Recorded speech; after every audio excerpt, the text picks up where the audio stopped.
Advocate Bhudev Mahananda का अभिवादन स्वीकार कीजिए। साथियों, first phase election, second phase election खत्म हो चुका है। अब थर्ड फेज इलेक्शन के लिए नामांकन भरा जा रहा है। आज उत्तर प्रदेश में अभी अभी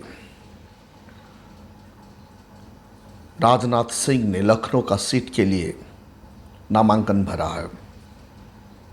बहन मायावती जी बैकलॉग का मुद्दा उठाई है और रिजर्वेशन का मुद्दा जोर शोर से उठा दी है।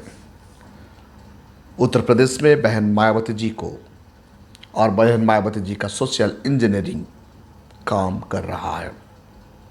क्यों बीजेपी और आरएसएस रिजर्वेशन के खिलाफ क्यों है? First phase and second phase election खत्म होने के बाद बीजेपी का हाथ पांव फूले हुए हैं। बीजेपी 1996 का पोजीशन में आ जाएगा। बीजेपी 2024 में निपट गई तो आरएसएस का क्या होगा? आरएसएस हर वक्त रिजर्वेशन का खिलाफ क्यों करता है? 2019 में ओबीसी, एससी, एसटी बीजेपी को बढ़ चढ़ कर वोट दिए थे। अब ऐसा स्थिति नहीं है। 2024 का स्थिति बदल चुका है। 2015 में मोहन भागवत रिजर्वेशन का समीक्षा का बात रखे थे, इसलिए बिहार में बीजेपी का सुपड़ा साफ हो गया था।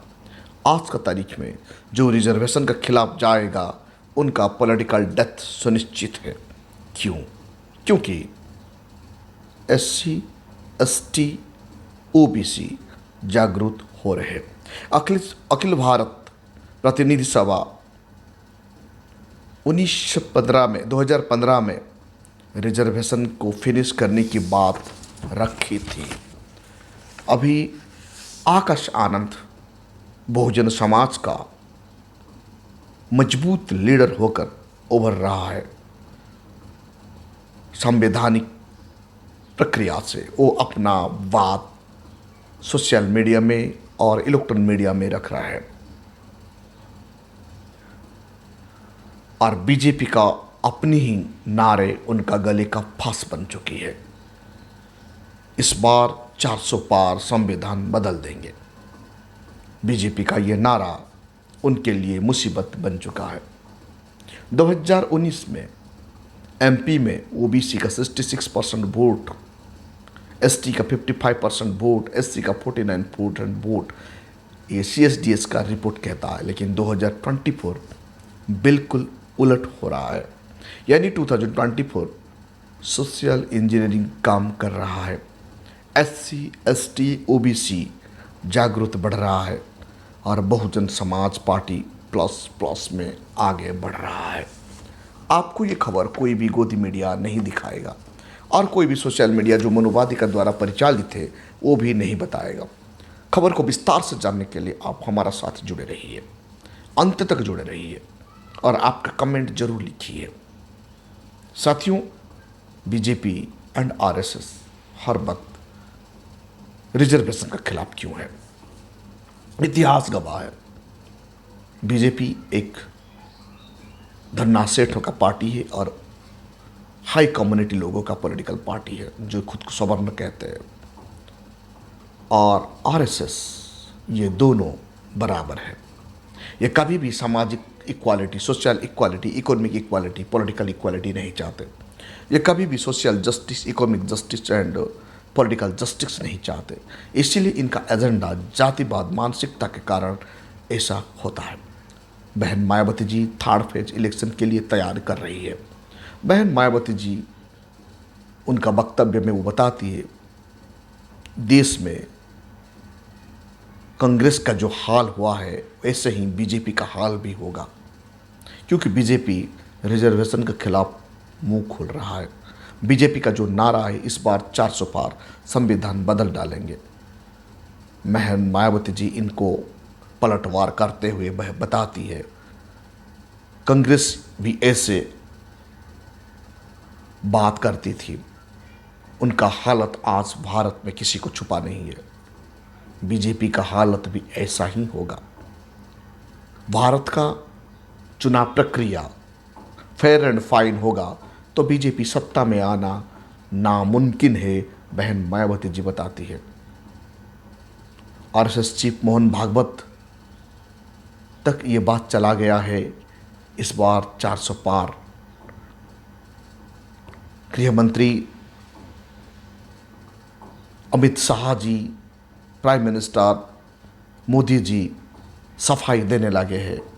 ये मोदी का गारंटी है, संविधान नहीं बदलेगा। लेकिन पहले हेगड़े जैसे लोग, लालू सिंह जैसे लोग कहते थे इस बार 400 पार मतलब संविधान बदल डालेंगे। जो इस बार 400 पार और संविधान बदलने के नारा बीजेपी का गले का फांस बन चुका है। इसलिए अमित शाह जी को सामने आके बोलना पड़ रहा है, संविधान को हम बदलने वाले नहीं है। ये मोदी का गारंटी, ऐसे बात कह रहे हैं। मोदी जी को भी मजबूर होके सामने आके बोलना पड़ रहा है।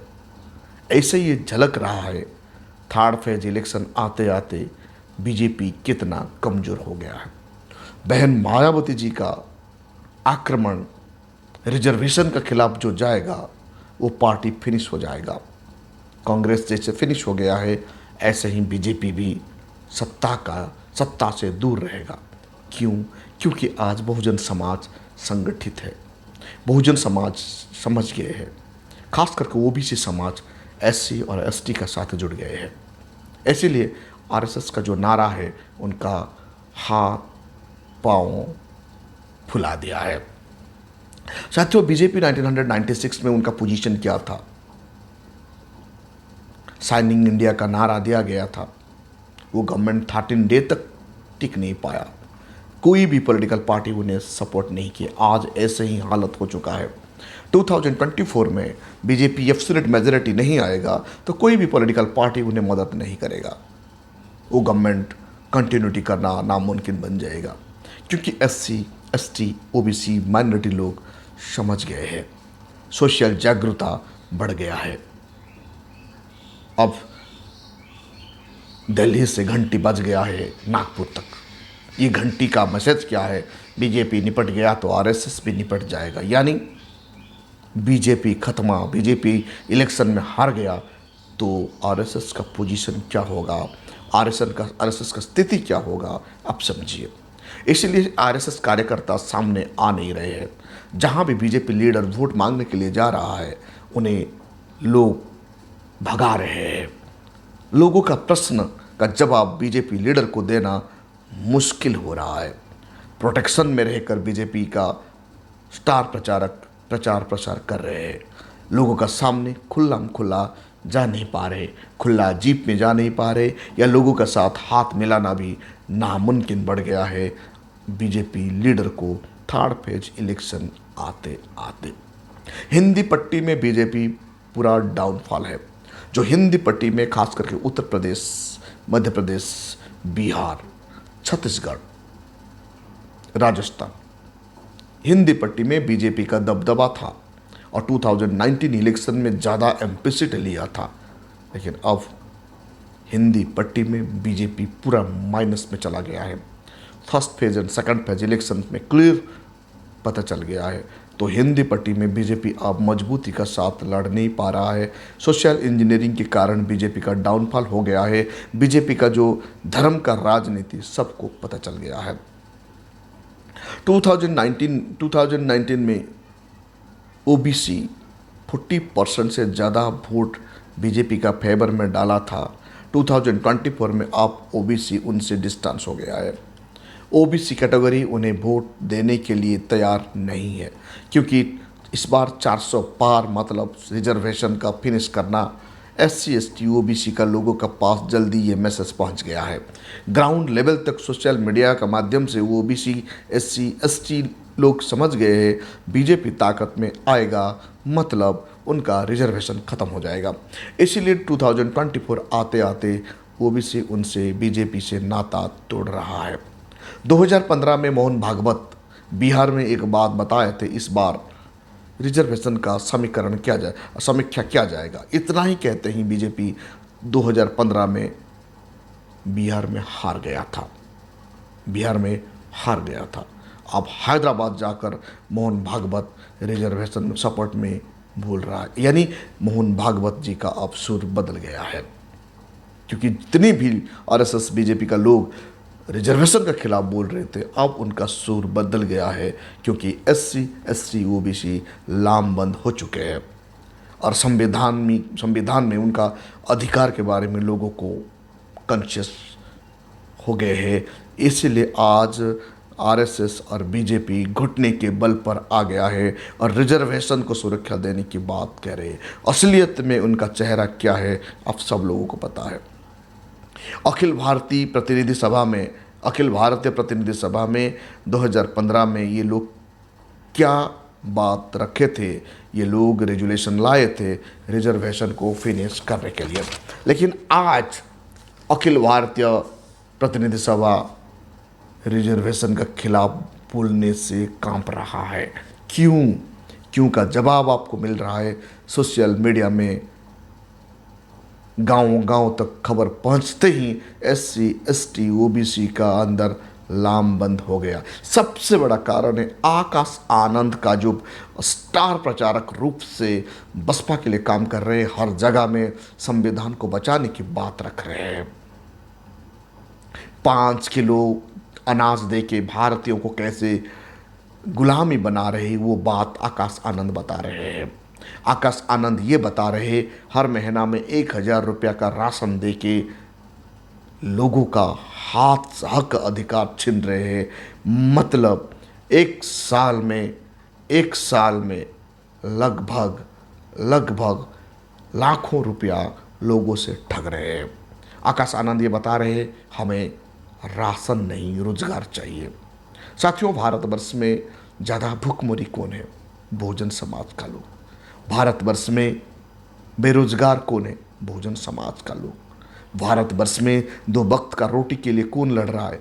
बहुजन समाज का लोग। इसीलिए आकाश आनंद कहते हैं हमें 5 किलो अनाज नहीं, 5 किलो गेहूं नहीं, हमें हमारा लोगों को काम चाहिए, काम धंधा चाहिए, रोजगार चाहिए, ताकि हर महीना वो 50 से 40 हज़ार कमा सके और अपना परिवार को पाल सके। 5 किलो गेहूं और अनाज से कुछ होने वाला नहीं है।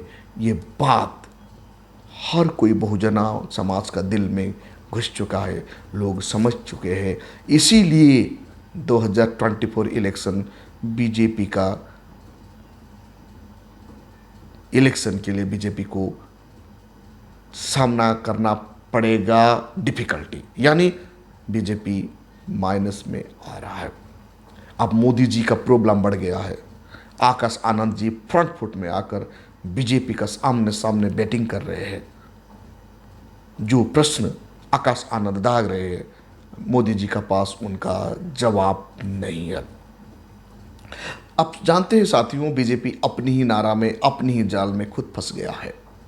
वो जो कह रहा था ना, इस बार 400 पार यानी संविधान बदलना है, वो संविधान बदलने की नारा आज बीजेपी के लिए मुसीबत बन गया है। एससी एसटी ओबीसी लोग जागरूक हो गए हैं, लामबंद हो गए हैं और बीजेपी को वोट ना करने की फैसला बना चुके हैं। सीएसडीएस का डाटा ये बताता है 2019 में मध्य प्रदेश में ओबीसी 66% वोट दिया था बीजेपी को, लेकिन अब 2024 आते आते ओबीसी बीजेपी से नाता तोड़ चुके हैं। एसटी का 55% वोट था, एससी का 49% वोट था 2019 में वो बीजेपी के लिए। 2024 आते आते ये वोट बहुजन समाज पार्टी की तरफ बदल चुका है, यानी ओबीसी का वोट, एससी का वोट, एसटी का वोट बहुजन समाज पार्टी का झोली में जाना तय हो चुका है। मुरैना में जैसे बसपा का रैली हुआ, बसपा का मीटिंग हुआ, मुरैना का चुनाव रैली बीजेपी का टेंशन बढ़ा दिया है, यानी अब बहुजन समाज पार्टी भारत में मजबूती के साथ उभर रहा है। यूपी में आपको पता है जाट 91% वोट दिए थे 2019 में, कुर्मी और कोली दोनों मिलाकर 71% दिए थे। एससी 48% वोटिंग किया था 2019 में, लेकिन अब 2024 में जाट, कुर्मी, कोरी, इनका वोट बहुजन समाज पार्टी का झोला में आ रहा है और कुछ वोट इंडिया गठबंधन का पास जा रहा है। एससी का 48% वोट पूरा छलांग लगाकर बसपा में शामिल हो रहा है। 4 या 5% वोट इंडिया गठबंधन का खाते में जा रहा है। इसलिए 2019 की स्थिति अभी नहीं है, ये 2024 की स्थिति है। 2024 में भारतवर्ष में मजबूत नहीं मजबूर गवर्नमेंट बनने जा रहा है। जब जब भारत में मजबूर गवर्नमेंट बनता है तब तब बहुजन समाज का प्लस प्लस होता है। जब जब देश में मजबूत सरकार होता है तब तब बहुजन समाज का माइनस माइनस होता है। आप बहन जी उनका हुनर दिखाएगी और बहुजन समाज 2024 में अहम भूमिका लेगा भारत का सरकार बनाने के लिए। साथियों, आप देख रहे हैं भाई सब पीपल, भाई सब बहुजन। अभी तक आप हमारा चैनल को सब्सक्राइब नहीं किए तो काइंडली सब्सक्राइब कीजिए, अपना सुझाव जरूर लिखिए। भाई सब पीपल, भाई सब बहुजन को बचाना हम सबका जिम्मेदारी है। आपका कमेंट, आपका शेयर, आपका लाइक और आपका सब्सक्रिप्शन हमें बहुजन समाज के बारे में बताने के लिए और प्रेरित करता है, उत्साहित करता है। Thank you. जय भीम।